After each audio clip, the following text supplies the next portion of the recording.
A rough report for AI wearables, as Bloomberg is suggesting that Humane, the company behind the AI pin, is now looking for a sale. Welcome back to the AI Daily Brief. AI wearables have been a hot topic of discussion for the last several months. First from a hype cycle perspective, but then because a bunch of them started to actually launch. However, as we've discussed on this show, the launches haven't necessarily gone all that well. In fact, YouTube product reviewer Marques Brownlee has generated pretty significant controversy by calling some of these the worst product launches he's ever seen. Now, to be fair to Brownlee, he's clear that he sees glimpses of the potential. And he also blames the problem not just on the AI industry, but around a broader trend in technology to release something with lots of promises, but in a very early incremental state, and hope that you have time to get it right after the launch has actually happened. The two biggest launches have been the Humane AI pin and the Rabbit R1. Neither have gone particularly well, and now it seems like the chickens are coming home to roost as Bloomberg is reporting that Humane is actually exploring a potential sale. Writes Bloomberg, AI startup Humane has been seeking a buyer for its business according to people familiar with the matter, just weeks after the company's closely watched wearable AI device had a rocky public launch. The company is working with a financial advisor to assist it and is seeking a price of between $750 million and $1 billion in a sale. To get a sense of the economics of this company, they have been building for the last 6 years. It was founded in 2018 by two Apple veterans and raised their last big round last year at a valuation of $850 million. Overall, the company has raised $230 million to date. The purpose of this episode is not to relitigate what people have complained about with the pin, but Bloomberg points to the $699 price plus the ongoing subscription, as well as areas like battery life, device overheating, accuracy, and response time. There have been a lot of different takes and discussions on this. Some are very skeptical that the company is going to be able to find a buyer at this price level. Darrow Bostonjo writes, Humane trying to find a buyer for its business after the disastrous AI pin launch is unsurprising. Expecting $750 million to $1 billion for it is downright hilarious. On the other end of the spectrum are folks who are celebrating big ambition. Nate Jones writes, I hope there is no dunking on the Humane team. Ambition should be applauded. Easy to mock those who try and fail. Startups are hard as hell, especially consumer and especially hardware. They took a big swing and it didn't work. I hope they try another thing.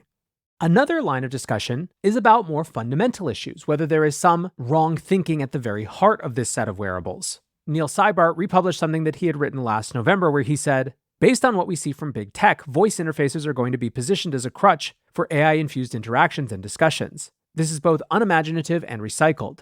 Did companies not learn anything from the smart speaker mirage of the late 2010s? Watching Humane's unveiling video, my throat became dry as just seeing the amount of talking required to use the device. The pin's projection system is further evidence of the need for a screen to show information in context. I'm not sure how Humane can legitimately argue that they are freeing people from their gadgets when AI pin wearers need to hold up their arms and hands throughout the day to display projections. These are rather basic design dilemmas that are created by removing screens from the equation. Shouldn't the goal be to lower or limit design friction with new age computers?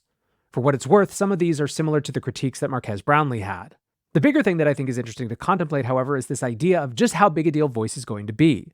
To watch the presentations from OpenAI and Google last week and Microsoft this week, there is clearly some amount of consensus among these big AI labs that voice-based interactions are going to be a key part of how we interact with AI in the future. I think it's reasonable to be more skeptical than they seem to be. Now, another line of conversation has to do with why they might be trying to sell so quickly. Greg Kamrat writes, napkin math on Humane runway. Raises $230 million total last round in March of 23, 247 employees times $320,000 a year, salary and benefits average, equals $79 million a year plus capital-intensive R&D. What he concludes is that either they're going to sell or they're going to have to raise more money. He also suggests that it could be attractive for the talent and hardware developers for someone who wants to kickstart another product. One humorous response came from Siki Chen, who wrote, if Humane pulls this off, I am immediately putting that investment banker on retainer.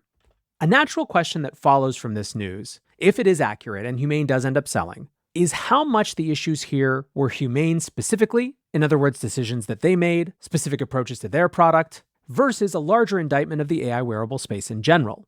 On that front, Chris Anderson writes, while everyone dances on Humane's grave, can I say how much I love the Meta Ray-Bans? They look like regular Ray-Bans, i.e. great, and the AI just works. Also, the bone conduction audio is perfect for podcasts. This is an opinion that you will see frequently on AI Twitter. Despite it having comparatively little fanfare, the form factor of something that people are already using in these sunglasses is making this product something that people really love. Which of course brings up the other question, are there other form factors that aren't being explored yet? Mickey Friedman writes, with so many AI wearables launching, I'm surprised there are no AI lockets. Not for parity, but practicality. Women drive 80% of consumer purchases and already wear necklaces. A sneaky accessory that analyzes conversations would blow up on TikTok, especially if it's cute. And for however much skepticism there are still plenty of entrepreneurs who are very excited about the AI wearable space. Dan Sirocker, the CEO of the company behind Rewind, which is very similar to the Recall product that Microsoft just announced, took to X to explain what he thought about Microsoft Recall given how similar it was to the Rewind product. One of the things that he said is that his company had become convinced that the desktop-based interface might not be the best way to interact for a tool like that, which is why they had moved so aggressively into a wearable space. Avi Schiffman, who was working on something previously called the Tab, now called Friend, complete with the URL friend.com, is teasing another design-forward wearable with more information to be revealed at the end of July. We don't know exactly how Avi's strategy has changed and what the vision of this wearable is, but it's clear that we are not yet at the end of the experimentation cycle when it comes to these companies. TLDR, while it's completely legitimate to ask how much a particular company's challenges reflect misplaced assumptions of the industry that they're in, I think when it comes to AI wearables, it's still too early to draw broad conclusions. We are just scratching the surface of the experiments that will happen, and while it might absolutely be that none of these exactly figure out product market fit, we won't know until people try.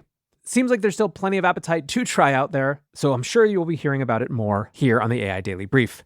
For now, though, that is going to do it for this episode. Until next time, peace.